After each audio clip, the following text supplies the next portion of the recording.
12 months ago, I left home to travel the world and live life as a digital nomad. And I thought in this video, I would share my experiences and also share the one thing that will help you book your first trip as a digital nomad. The digital nomad lifestyle is something that is quite sought after by a lot of people, typically due to the flexibility of it, being able to work anywhere you want, work in cool co-working spaces, meet international people from around the world. There's a lot of benefits to living that nomadic lifestyle. It obviously comes with its drawbacks as well, but for the most part it is a really enjoyable lifestyle to live.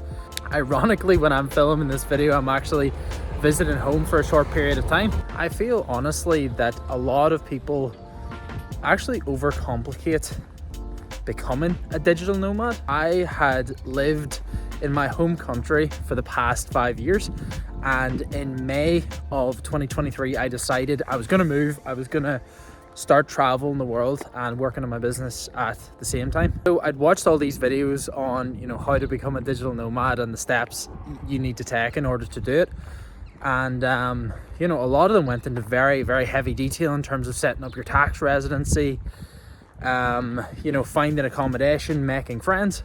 And I agree, like, all these are super necessary parts of the digital nomad experience. I think for a lot of people, like, considering all that can create a lot of friction in your mind, and it actually, yourself, when you weigh up like 20 different things to do, it's kind of tough to conceptualize that and then obviously take action. I am confusion. I do often find that if you're faced with a decision and it has an overwhelming amount of friction, then you're more than likely not going to take action on it, and then you'll just sit in your house to identify. Again, me being a software founder, I wanted to find what was the first thing I needed to do. So in terms of first principle thinking, under my definition of what a digital nomad is, the only thing that you have to do to meet the qualifying criteria is work somewhere for a couple of weeks online whilst traveling. And then if you take that back, the only thing that you really need to do to start your digital nomad journey is actually just book a flight. That is pretty much it. So again, once I realized that, I thought, okay, that is the first step, because booking a flight shows you're committed. It shows that you're committed to the move. Now, obviously you might be saying, Graham, yeah, we get that. That's simple. But what you don't realize is when you've booked a flight, you've committed yourself to that specific place. And then all of a sudden, by default, you're then going to start figuring out the other things. So once you book your flight, then you might say, I wonder what accommodation I'm going to be staying in. I'm going to need something. So what I did for the first weeks, I traveled to Lisbon for my first nomadic experience. And the first thing I did, just to make it easy on myself, was I booked an Airbnb for the first few weeks. And that was really to get moved in, so then I could view houses in person and also negotiate better rates. There does tend to be a bit of a bias of better discounts and deals being offered to you being there actually in person. So I really committed myself to Portugal in a few ways. So first of all, I booked my flight. Second of all, as I'm a runner, I saw there was a marathon coming up in October and I was moving out in July. So I thought, if I book this marathon and I fly out, there's no way I'm pussying out of, going out for a month and then coming back. So that was my way to lock myself in.